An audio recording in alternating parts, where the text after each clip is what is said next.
À présent, nous allons démontrer scientifiquement que les cités régionales représentent des facteurs essentiels de développement. En fait, les 27 cités régionales sont les principales municipalités d'agglomération au Québec, soit des villes d'au moins 10 000 citoyens où sont regroupés les principaux services municipaux et gouvernementaux. En observant attentivement, on constate que chacune d'elles est un noyau central, entouré de municipalités qui bénéficient de sa capacité d'accueil en termes de facteurs marchands et institutionnels. Non seulement elles assument un large éventail de services essentiels aux citoyens et aux entreprises, mais en plus, la création de richesses qu'elles génèrent accroît le pouvoir d'achat de la collectivité.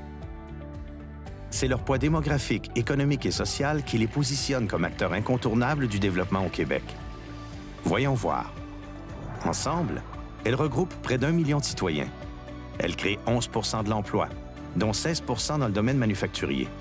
Elles représentent 17 % de la valeur foncière industrielle et génèrent 31 % des investissements manufacturiers. La vitalité économique des cités régionales favorise un rayonnement qui dépasse leurs frontières.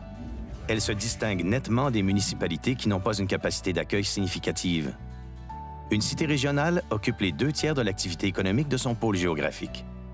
Si 94 % de l'investissement manufacturier est injecté dans les cités régionales, c'est parce qu'elles offrent un environnement propice à la création de richesses dont les entreprises ont besoin.